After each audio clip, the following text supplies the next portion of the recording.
I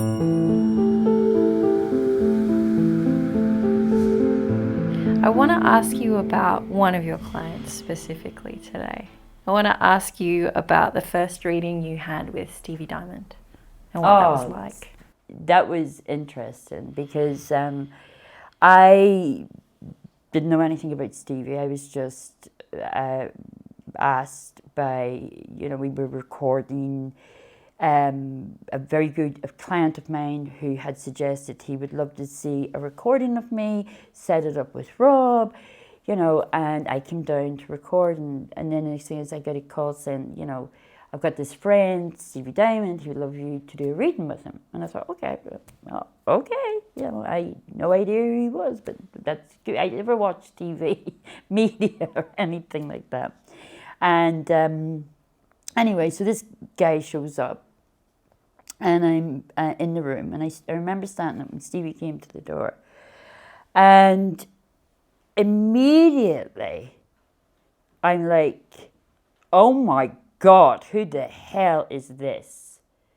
And I'm not talking about Stevie Diamond, I'm talking about who followed her into the room. So Stevie's sitting on the chair, and he's introducing himself, and I'm trying my best to do the introduction with Stevie, which is, please do not tell me anything, let me channel. I have this dark-haired curly guy jumping up and down on a table, and I'm like, this man is sitting in front of me. He's paying me for this reading. How am I going to tell him about this dude that's on the table? And that sticks in my mind. And he's jumping up and down. He's flamboyant, and he's throwing his arms around. And he was saying how attractive that he was, And I thought, I got to bring this dude through. And I think it came up with the M initial. Like, it was like, I got something with the M initial, I can't remember, blah, blah, blah. And Stevie would say, yeah, that makes sense to me. I said, I remember one thing from the reading was that there was a table he was showing me, and he wanted me to tell Stevie about it. And on that table, there was different types of drugs, but they surrounded the whole table. And then he took me into this party or room, or I was being taken somewhere. But before I went, I kept saying to Stevie, like, I just don't know if this person's on the phone to you, but they're wanting to take me to this party, and you're trying to tell them not to go. But we're going. Okay, let's go to the party. And I felt like I was in this la la land world where, I could feel these energies around me that were very, very famous. And I looked at him and I thought, who are you? And he said, my name is Michael Hutchins. Who are you? You're cheeky. I just remembered sitting like in that vision in my head. And I'm trying to relate this to this man. And then he said, Michael Hutchins is my very good friend. I just went, okay, I gotta go with this. I was trying to fade it. I'm like, Michael Hutchins is not going to come through to me. Like, he's going to come through to Taylor Henry or John Edwards. He's not going to pick me. Here, I could hear all these different voices, everyone talking, champagne, drugs. You could have whatever you wanted. This was, And he started making fun of this guy. And he would pat him on the head. He's patting him on the head. And I was relating this to Stevie. I can't remember saying he's patting this guy on the head. And Stevie, I think I was just sort of looking at me going, okay. And I'm thinking, oh my God, I'm getting this wrong. So he had to be, I remember we were asked to leave, but they couldn't see me. But he was asked to leave. And this person who he was patting on the head was really cranky with him. And he was asked to leave the party. And I feel like we were leaving through the back. And there were only a certain amount of people. And I remember saying to Stevie, there was only a certain amount of people that knew about this. And Stevie said, yes, I was one. I was one of those people. And obviously, because Stevie's my client and, I have confidentiality rights. But, Yeah, he got into trouble with someone that wouldn't speak to him for a long time. But it was when Michael died, it was that one person, that one celebrity that reached out when Michael died.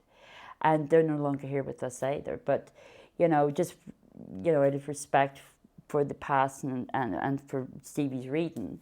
But yeah, it was that struck me. That was like, wow, okay. And yeah, I was like, I'm in this world where I don't belong. It was certainly very heavy. A lot of things come up that made sense to Stevie, and Stevie would say to me after the reading, you said this, you said that, you said that, and I went, okay, I don't remember, because I leave my energy. I need to come back into me. I need to be a mother. I need to be a partner. I need to be a homeowner and work, and you know what I mean. So I step into the energy, then I step back into being me. So I'm looking at him going, okay, does that sound right to you? Because I just got to give you what I get. And he was like overwhelmed. You saw Stevie again today for a I second did, reading. Yes. Was there anything unusual about that today? Was there anything unexpected that came through today? Steve and I had tried to arrange a meeting before, probably about a year or two ago, and it just never came. Stevie was off, I think he was off travelling. And then he tried to connect with me, and I was off travelling either to LA or Ireland. And never worked out. And I would drive by Stevie's office and I would look up, because we used to go to a restaurant there called Hellenica. And I would go, oh my God, yeah, I wonder how Stevie is. So anyway, a long time went past where we didn't connect, but I kept thinking, getting closer. I need to reach out to Stevie. But anyway, got on with my clients, got on with my work, got on with my duties as I do, pay my bills like everyone else. And the phone rings. Now, I never answer my phone, because on the other end is going to be a client who will want to know everything and tell me everything before they book their reading. So I let it go to voicemail. And I'm a shocker. I deal with a lot of people, and sometimes it takes me a week to get back to that person. But I think 2 days had passed, and I thought, I better pick up that voicemail. So there was one client who wanted to book in. I thought, okay. And then there was this voice, hi Liz, Lizzie, it's Roberto. Hi, okay. Listen, just can you give me a call? I just wanted to reach out to you about reading again for Stevie Diamond. And I was like, absolutely, 110%. And I reconnected with Rob. And then Rob said to me, Stevie wants to be read again. And I thought, okay. So this was, I'm down for it. I said, yeah, I'll just show up, whatever,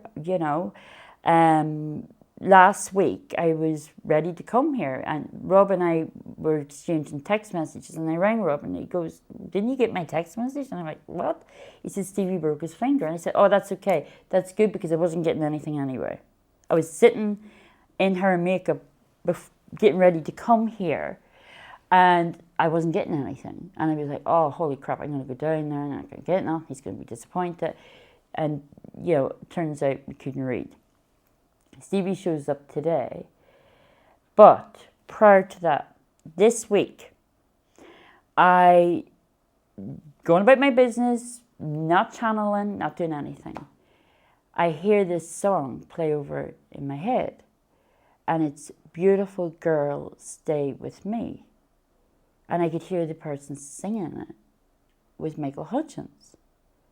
Beautiful girl, stay with me. And it was just that chord, just that.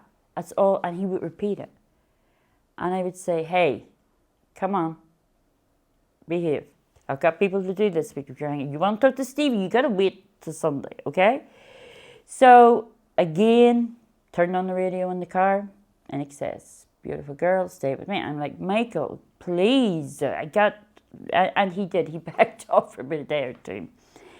So I had 3 clients yesterday, knowing I had to come here today.